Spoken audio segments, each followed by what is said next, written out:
நான் உன் வலது கரத்தை பிடித்திருக்கிறேன். நீ பலங்கொண்டு திடம் மனதாயிரு. என் கரம் உன்னை நடத்தும், என் கரம் உன்னை தாங்கும், என் கரம் உனக்கு நன்மைகளை கொண்டு வரும். அநேக காரியங்களை குறித்து நீங்கள் கவலைப்பட்டு கலங்கி கொண்டிருக்கலாம். ஆனால் ஆண்டவர் சொல்றாரு, நான் உனக்கு முன்னே போய் கோணலானவைகளை நான் செவ்வையாக மாற்றுவேன், கோணலானவைகளை நான் செவ்வையாக மாற்றுவேன்.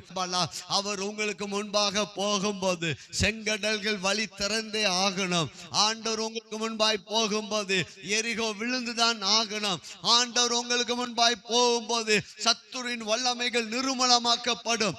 இந்த நாளில இயேசுவின் நாமத்தினால கர்த்தர் உங்களுக்கு முன்பாக கடந்து சென்று தடைகளை முறிக்கிறார். தடைகளை ஆண்டவர் உடைக்கிறார். உன் வாழ்க்கையில் இருக்கிற தடைகளை நான் உடைக்க போகிறேன்.